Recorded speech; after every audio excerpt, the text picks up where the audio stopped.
Good evening to you from here inside the Poet's Lighthouse. I am, as always, your host, Finn Bell, poet from the San Francisco Bay Area. Today, we traverse the globe and land in Scotland to greet our guest, the fabulous Finn Hall. He is a New Pitsligo-based poet and artistic organizer extraordinaire. He is the host of Like a Blot from the Blue, a poetry and spoken word event transcending the boundaries of the physical and digital that welcome hundreds of creatives from across the globe. Aside from his poetry life, he is an experienced filmmaker, collaborator, and facilitator. Finn has been published in well over 20 collections, both in print and online, in Australia, Wales, India, Ireland, England, the United States, as well as Scotland, since 1972. To date, he has published 3 books and is working on 3 more. We are so excited to have you here in our virtual studio, Finn. Welcome. Hello, glad to be here. Thank you for having me. Yeah. Welcome, welcome. You are very welcome. Okay, so Finn, are you ready for these questions? Because we're going to get right into them. I know you're ready. Bring it on. Like a Blot from the Blue. This has become a favorite term tossed around in the poetry community. You know, it's come to be synonymous with a very lovely time in the afternoon, for me at least, afternoon for me. And it's become a popular destination for many global poets to visit digitally every month. What do you think has been a very surprising revelation for you as far as what it sets it apart from being in an online, an in-person event, since I know you are very well versed in in-person events? Is the appeal enduring, do you think, for these online mics past the initial intention of why we started doing online mics? It's yeah, the on mic thing as like a blot became fast before the live. I mean, I was doing live gigs and I used to hold live storytelling events, Mhm. like the Moth in America, I used to Uh-huh. hold Yes. events like that here. Like a blot from the blue came on digitally first of all before, obviously, because it was COVID. Like everything else, COVID has got the international world together and zooming and things like that. And it's been a revelation. I mean, first one I did went all right. I had a few of the usual suspects on board, and then it just seemed to get bigger and bigger every time without even thinking about it. And I always often get concerned. Oh, I've only got about 10 people signing up, and then in the last week coming up, that I get oversubscribed half the time. But everybody that wants gets a space, and it goes on for hours at times. So it's fun. It truly is. And I love that you said everybody that wants gets a space. You know, Yeah. that's kind of like very much a blanket. I truly believe we wouldn't have been able to get through what we had to go through, with what happened with the pandemic without platforms like what you have provided with the with like a blot from the blue, bringing not just poets but performances, um, unforgettable instances and experiences with your platform. So thank you, Fen. Okay. We I do. are, yes. Go ahead. Sorry, I do tend to go to other Zooms and uh, find people that I quite like. Not necessarily, don't always Mm, have to, like their work 100%, but like how they present what they're doing, yes. and like the proper artist, and then immediately give them an invite uh, by chat to come on to the show at some point. And I don't think anyone ever said no, I can't do that. Um, And That's even good. if they just come on once, that's fine. Yeah.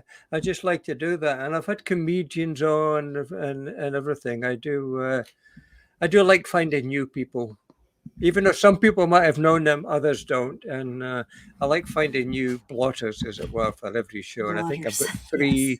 three coming up in the next one. So I do share that with you. I do understand that. I do also go on other open mics and other platforms, and it's a surprise when I find people. I just can't help it. I have to say, would you like to come and just hang with us? And um, I think it reinforces more that that sense of community.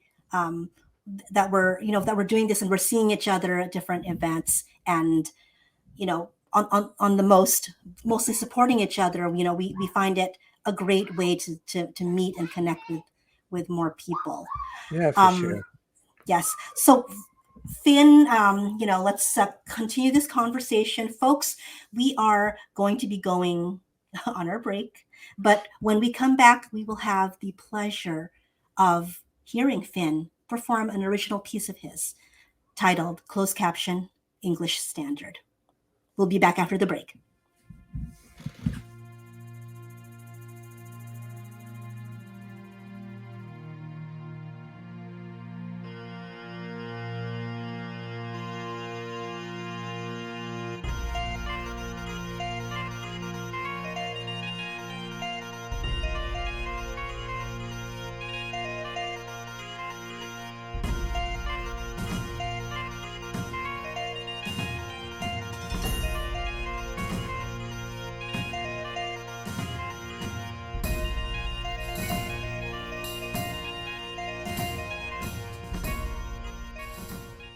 Welcome back. Poets Lighthouse viewers, I bring you the poetry of Finn Hall. This poem is called Closed Captions English Standards, and I wrote it, I think it was about a year ago. I was sitting in my taxi in the taxi rank, and just wrote it. It just came like a stream of consciousness. And then I videoed myself reading it as well. And it became one of my most popular ones. It's one of my most favorite ones and famous one. People like it too. And it's true. It's a rare case I do a true poem. Not all my work is true, but this is true.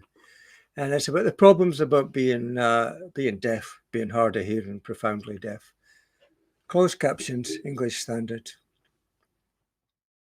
I wear hearing aids and am what they call profoundly deaf. I hear, but sometimes I have difficulty picking out the actual words that people are saying. I find it hard sometimes to catch all the words that my fellow poets are saying when they do their reading. I wish the world came with subtitles. It's bad in my taxi with masks and the screen between me and my passengers to get them to speak clearly and give me their destination.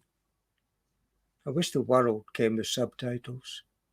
I mean, watching TV is great when programs have closed captions, but I hate it when they don't, or some on-demand shows don't, or when the words are behind the actual audio. I wish the world came with subtitles.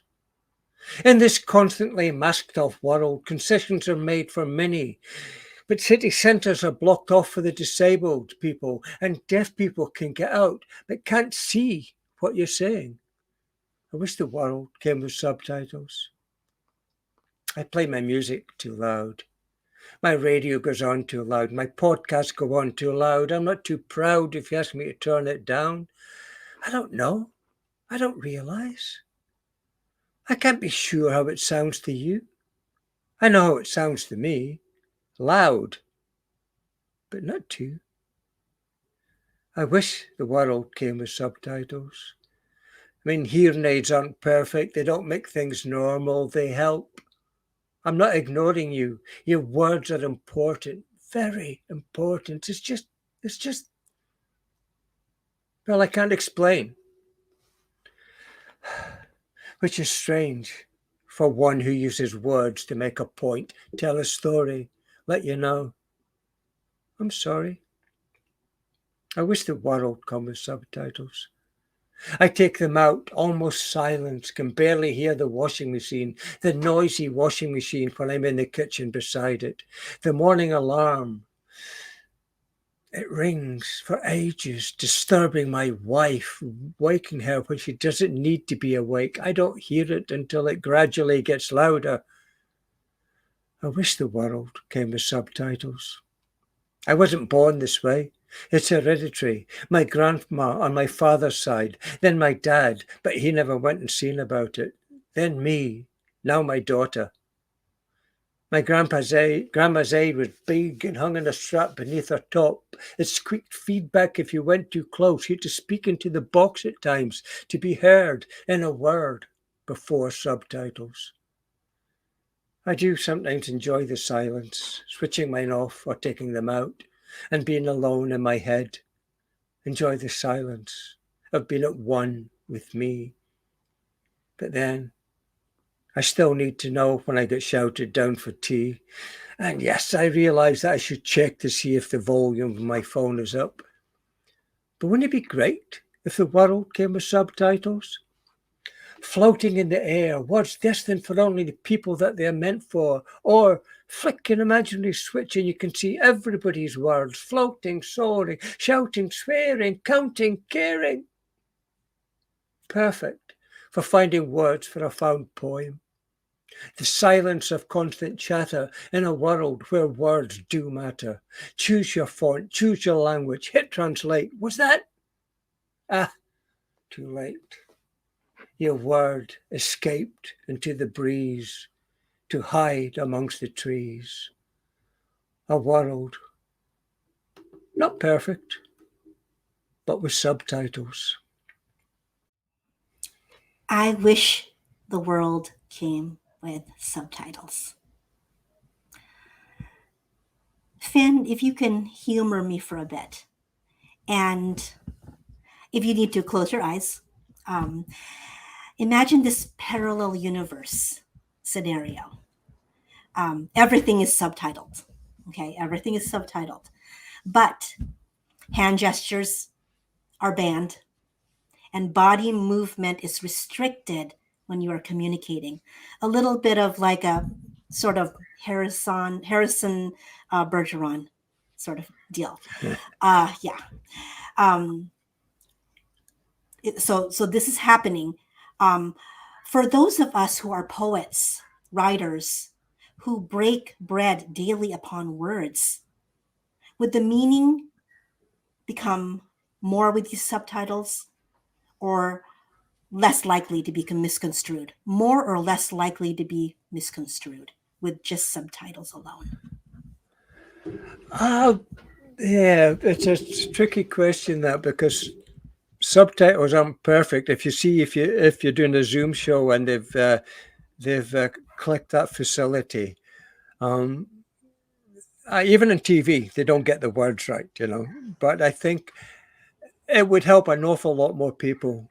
Uh, and it wouldn't detract from the word because you could see the words that the person is saying as well as listening to them, and in poetry and in arts Mm.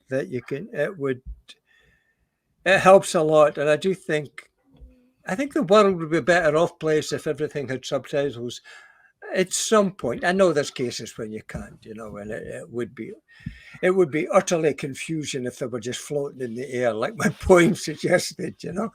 But um, I think it would be handy, and I don't think it's impossible as to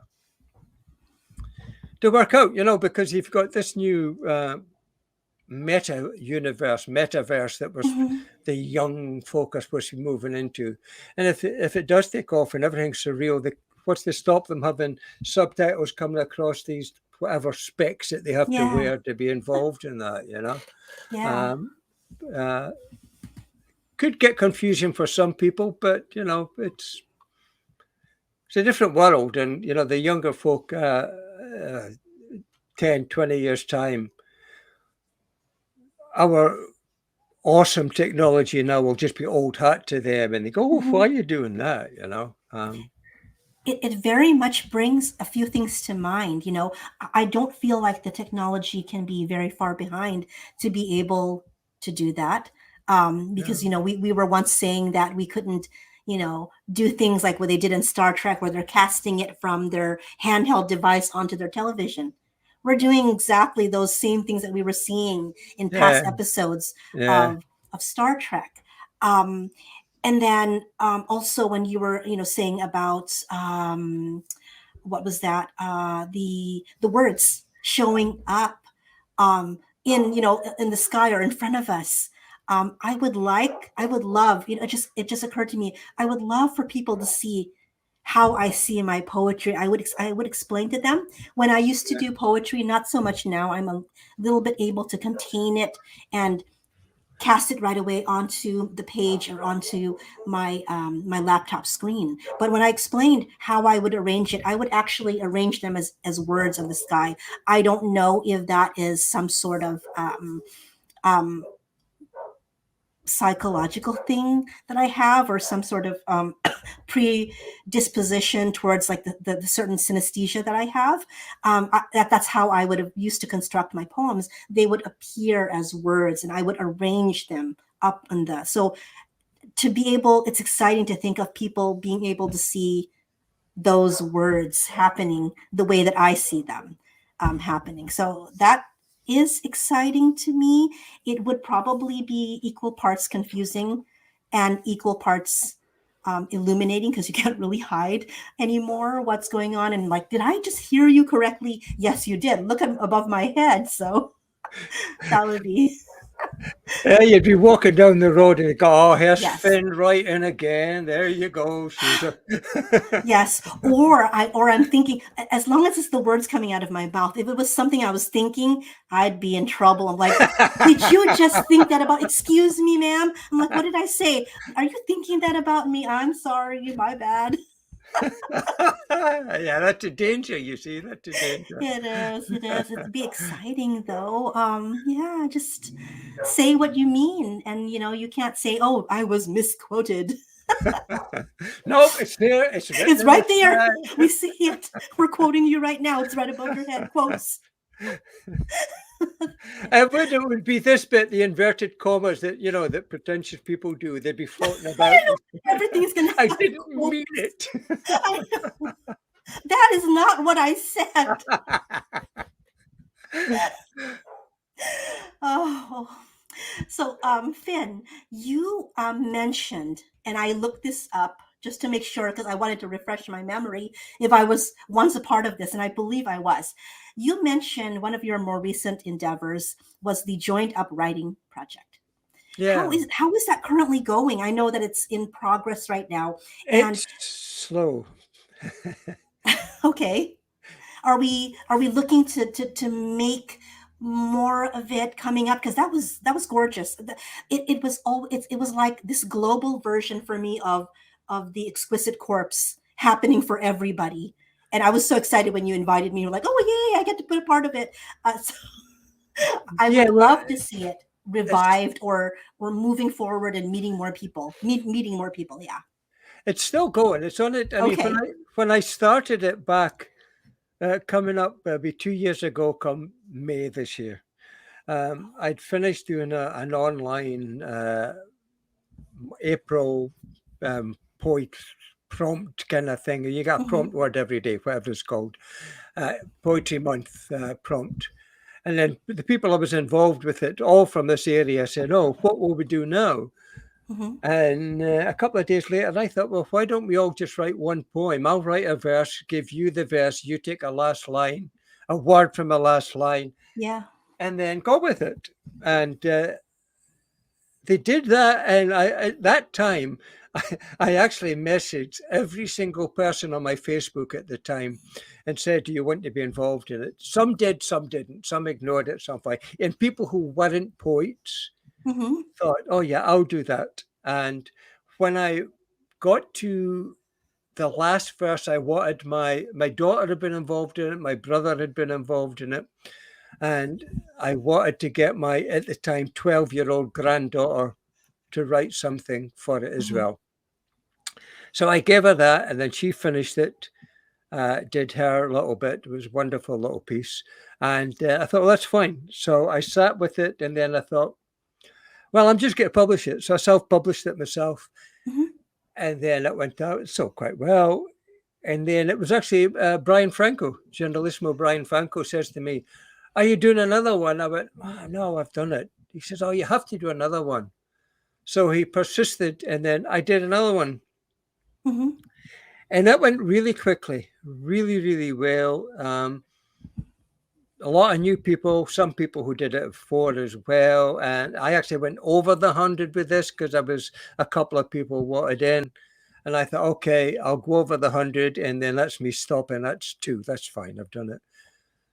But as soon as it was out and as soon as it was published, people Mm-hmm. said, "Oh, do number three. I want to do number three."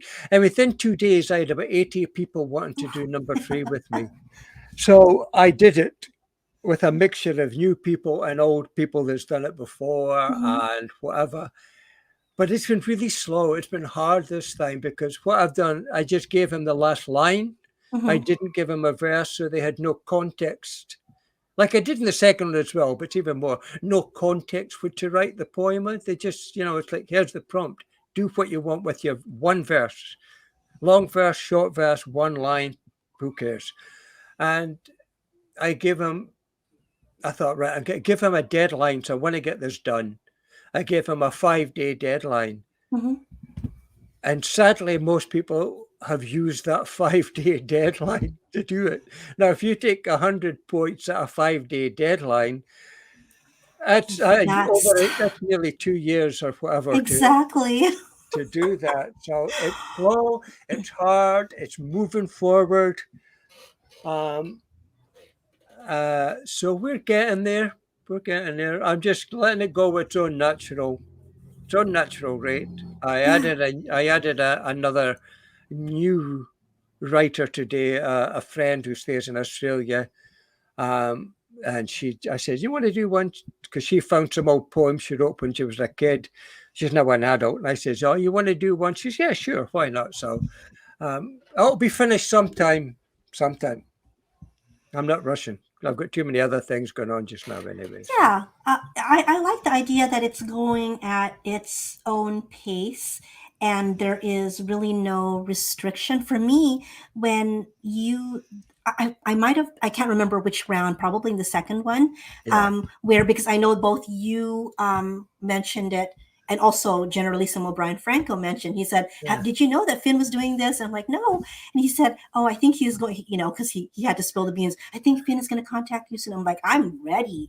That's something I loved doing on previous incarnations of not having this global community, but still some poets were meeting online, not face to face, and we would always put out Exquisite Corpse chain poems where yeah, it was almost like never ending poem. And for me, that unlocks so much creativity because there basically is no rules. You don't have to follow the structure of the other person, and like you said, you can contribute as little as like one juicy line to having a longer piece, and take it any direction just based on that last line. I love that it's the last line because yeah. it doesn't tell you much and it leaves so much to the imagination. So for me, that's a create that that's I wish more people would do more games like that or more workshops where um,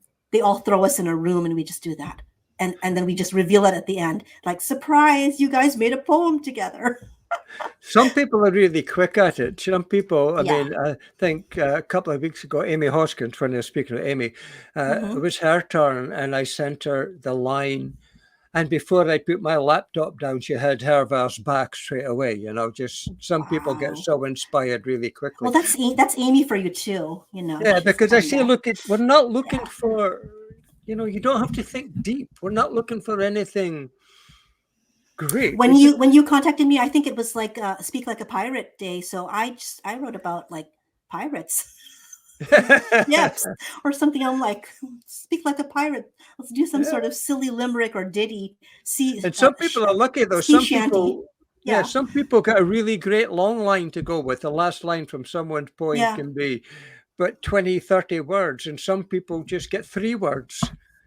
So when I get it's difficult with 3 words, and especially if one of them is something like that or this or and or something like that.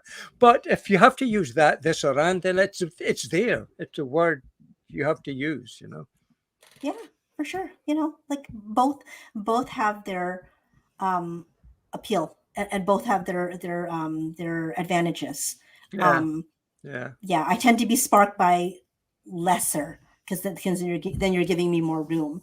yeah. Um, Another thing, Finn, that I know that you do, and I've experienced two of them, because I've been invited by you to two premieres of your films, that were collaborations with poets, I believe. Well, one of them at least was.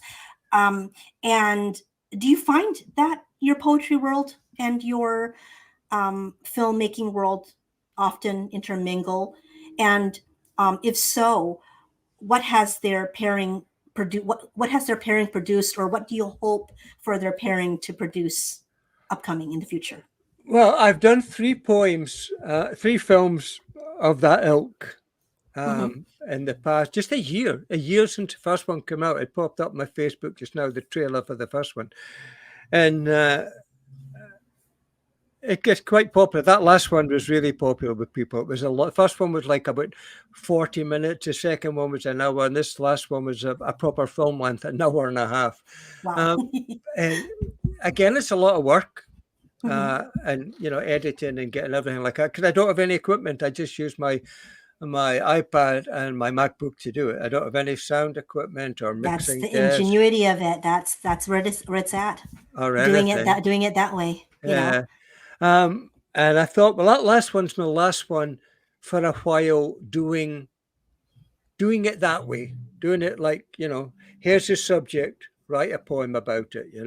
The last one was celebration, the celebration of poets. Previously, it was a desolation of poets, Mm-hmm. and the first one was poets in therapy. Um, and I didn't know what I'm going to do. I still like doing the film stuff. Uh, but then I come up with this great idea. I think it's a great idea.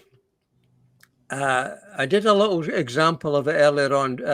End of January, it was in Scotland, they celebrate Burns' name, Robert Burns, a great poet, Robert Burns. People Mm-hmm. either like him or dislike him. Yeah. So I found one of his short poems, a political kind of thing called A Man's a Man for a' That. And I got 10 people from around the world to read half a verse each of A Man's a Man for a' That.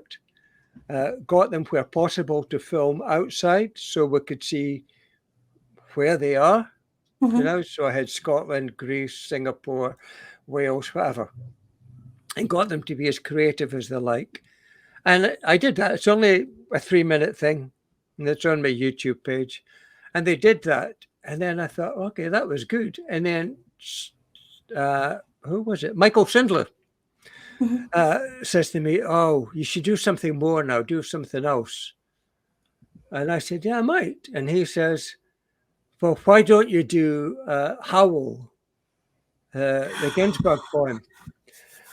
Oh, Uh, and I, yes. I looked it up and I thought, yeah, I'll do that. Now,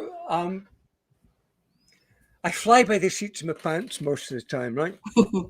So I looked up Howl and I thought, oh, there you go. That's all right. I can break that up.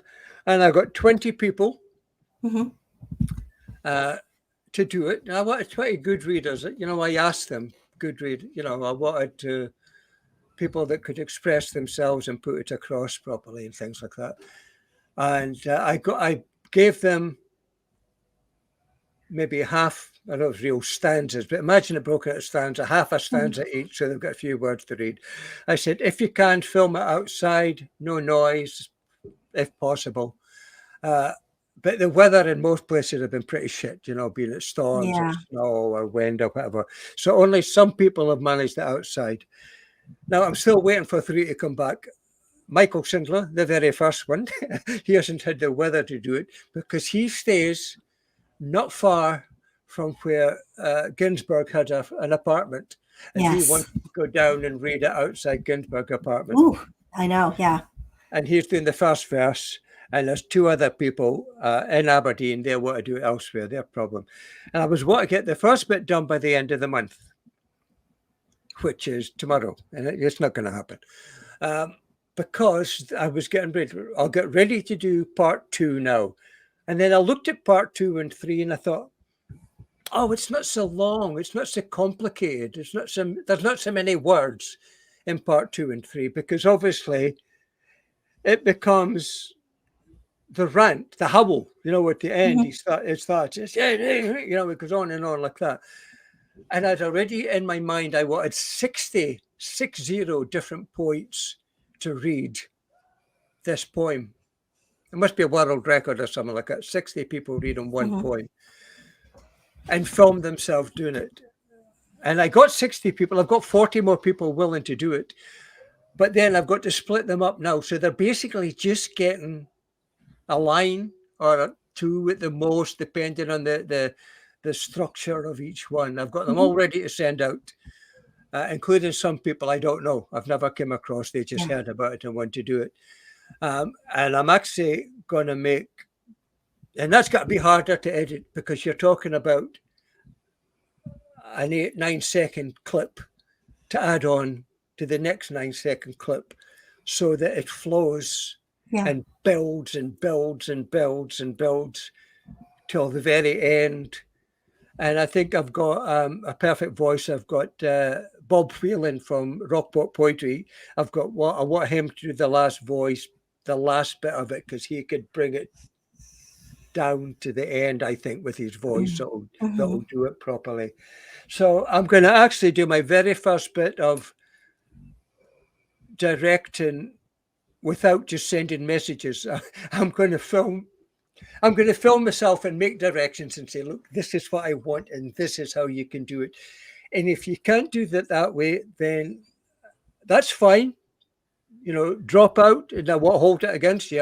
I'll find someone else that's willing to do it. I thought it's about time I'm going to do a bit more sterner direction, shall we say, instead of letting it be flowing. Because it's such short pieces, I think it has to be concise and precise. Finn, I recently found out that there was the behind the scenes of this movie that came out recently with Disney, Encanto, and I found out that it was done entirely isolated from each other. None of the actors were in a studio together. They all did it most of them did it via Zoom with only the director with them. So the direction was happening because the director knew how they were going to make each small portion flow.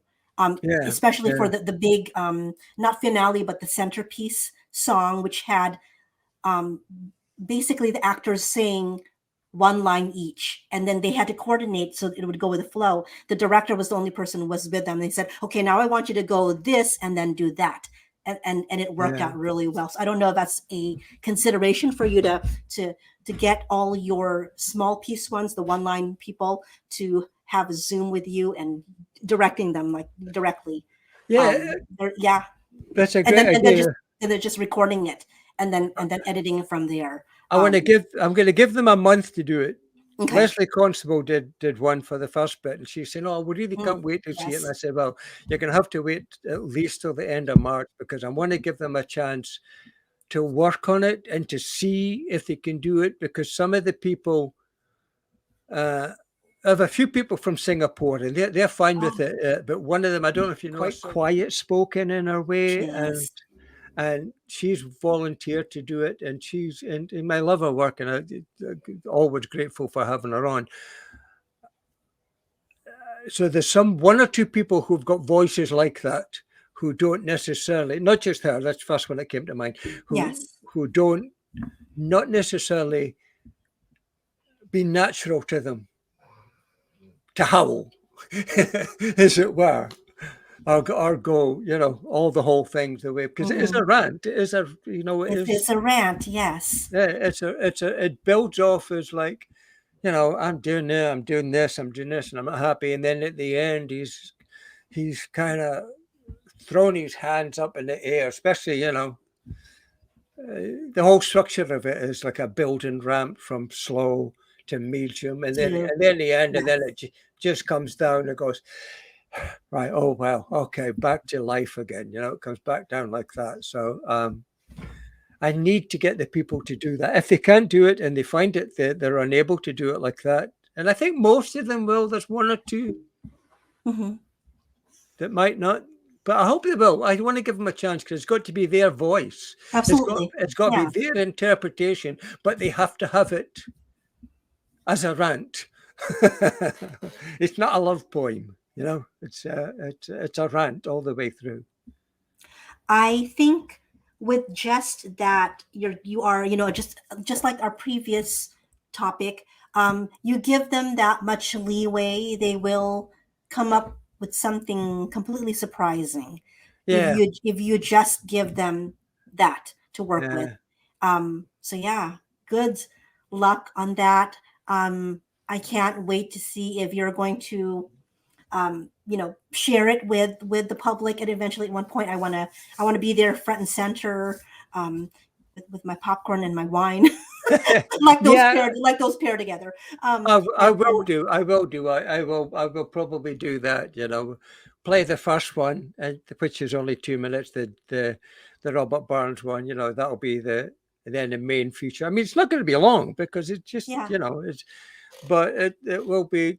I'm looking forward to doing it. Looking forward to see who can be inventive if they can. I mean, I realize that some people might just have to sit in front of the screen, but some people have done that and they've got a big window behind them. yes, Some people have got out in the street, and I think Henry Loman went down to an old church basement or something and did his that down is there. So awesome, and get Henry is people, awesome with acoustics yeah, yeah, and developing sound.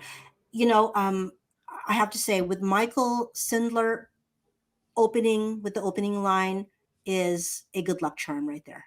When if even when he does produce his piece, and send it out to you, it is, I from here, coming from experience, it's well worth the wait. yeah. Yeah, because I've had one I've, experience of recording with him, and it was everything, and people still talk about it, the story that he shared. So it's gonna be amazing for Well, sure. he was great because he did a video for the last one as well. It's the first one he'd been involved in, and he did that, and he went the whole hog and went outside with it too. I mean, this one I've told to people, if you have to read it, don't read it off your phone or don't read it Yes. off a book. Look at the camera, and if you can't memorize things, I can't memorize things for shit. I'm really Hmm. terrible at memorizing. Same, same. I mean, I wrote a poem last month about my family tree. Hmm. I can trace my family tree back to um, Kenneth MacAlpin, who was the very first king of Scots in Okay. 879. The year 879. I can trace my family tree all the way back there. So I wrote a poem about that, and I was determined to memorize it because Hmm. I have a prop. I have the family tree on a stick, a scroll that I unroll, but I can't memorize it. So I had to hold the stick in one hand and roll it down as I'm reading it. So um, I've told people to, however they do it, if they do it at home and they're doing it off the screen, like you do in Zoom, that's fine because you've got it up in front of you Yes. and nobody. What I did with but I did the very last section of part one, and I drove, I think, 5 miles away from me down to the coast in a Hmm. place called Pennon, where they filmed part of the 1980s movie Local Hero in. And I set my camera up on a tripod on my car, and I had the words printed out on an A3 sheet of paper, and it kept blowing away. So I ended up finding an old concrete clothes pole and double-sided tape my phone to the clothes pole, and then double-sided tape the poem to the clothes pole, and took about 6 takes to get it right, with the wind and things like that, and just get it. There is wind, but I've spoke over the wind, and that's the thing. If there is natural noise, I feel you. speak over it. You remind me of when I went to the water, to the ocean, to the bayfront to do Annabelle Lee, because I had to be by the sea. Uh, Uh, that was so many takes. My I had my paper, it was blowing away, and I'm like, okay, now I need my phone because my paper blew away. I was trying to do this really, calm but profound reading of Annabelle Lee with everything like it sounded like a tropical storm behind me, and it wasn't. It was just wind. So it was not meant to be hilarious, and it ended up being like this fiasco, but great at the end because the wind howling in the background yeah, and it was kind of works. wonderful, and the Yeah, waves, yeah, and just the waves were going in time with the rhythm of the poem, and yeah. I guess Poe rolled over in his grave again and said, "Okay, stop. We're gonna make this situation right." We're gonna make the situation right for her because she wants to do Annabelle Lee. So, Well, I've still got the some of the double-sided tape in the back of my phone. It won't come off. It's still stuck on there. that's so awesome. Finn, I wish we could talk some more. This is a conversation that needs to go on longer. I hate that a show can only go on for so long. So we need to have like we need to talk more about this because I really want to talk more about the like how you're going to have this project go forward and see the end result of it. But I'm going to close this out of the show, and I wanted to ask just one last question to close this out. 100 years from now, Finn, your poetry is going to be unearthed, and through them you're going to be introduced for the first time to this whole new generation who did not ever hear a Finn Hall poem. Sacrilegious. How could that happen? What one poem do you hope that these people, these future generations, come across, and why would you pick that poem? Oh, that's a really good and tough question. That's like ask somebody what's your favorite song. It's like, I what know. what day is it? I would I would like to think of a couple that I like apart from the one I did tonight. Mhm, There's a couple that I like uh, that make people sad and make people cry almost at the end. There's a couple that one that I do is called Reasons to Love. Um, mhm, that I've done that one and I really like that one. There's two that go together, Reasons to Love and Anguish of One. And they both came last year, the year before. I found read all my old notebooks and things like that. And I found mhm, these first two verses or bits of these in there, which were written maybe in the 70s or 80s at the most, the mhm. latest. And I thought, oh, they're really good. I didn't think they were great at the time. Really good. And yeah, one of that too, I think, because they're emotional poems. And I think that one, yeah, Reasons to Love, I think it would that would be the one crucial one, I And think. if they were to come, across them, what do you think they would what do you think they would derive? Who would they picture in this mind? This poet writing it. What image would they have coming across their mind when they come across Oh, these two paired poems? it's because it's basically about losing losing your loved one. You know, Mm, it doesn't come across that the person has actually died until near the end. It's all about you fall in love, you fall out of love. Things happen, shit happened basically, but it's not until the end you discover that the person's dead at the end of it, and okay.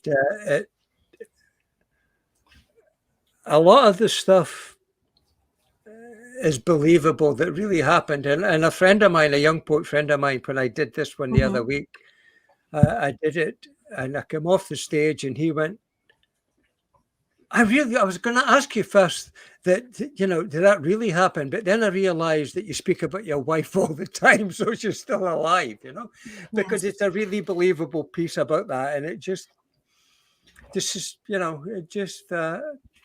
it's just that. It's me expressing, I suppose, empath. I'm quite empathetic at Yes. times with things. I don't know why. My wife always says, Yes. you didn't get that, but I actually do get a lot more than I do. It's just that's not true. Cut that bit. Yeah, it just expresses that. It's just an emotion poem that would transcend whatever times we live in, Hmm. because it is about losing love, both physically and metaphorically losing love, Yeah. and being allowed to grieve about Yes. things. Yes. And Um, that does transcend time. That is a theme that will connect the now to yeah, 100 years yeah, from yeah, now, and the right now. It's a way back, and we're I'm thinking about Shelley. I'm thinking about the Browning's Barrett Browning. Yeah, it connects us. That line. yeah, Never disregard that power of love, as cliche as that sounds, because it's deeper than that. yeah. Well, Finn, thank you so much for sitting with me. This was so delightful. It was so deep. Um, I'm always comfortable with you, so this was an easy, this was an easy sit down for me. No nerves to get out of the way, because I just was enchanted from listening to you, not knowing you to begin with. When I met you back 2 years ago, and I was excited to have this sit down. So thank you so much for sitting with me here. So full of gratitude. Folks, viewers, please follow Finn. You can follow Finn on social media, on Facebook and Instagram. It's both Finn Hall, as well as the pages for Like a Blot from the Blue and Joined Up writing page, both on Facebook. We always look forward to our audience interaction. So please don't forget to like and comment on this video and all our other wonderful PGN programming, and subscribe to our YouTube channel. Please have a beautiful, blessed, peaceful evening.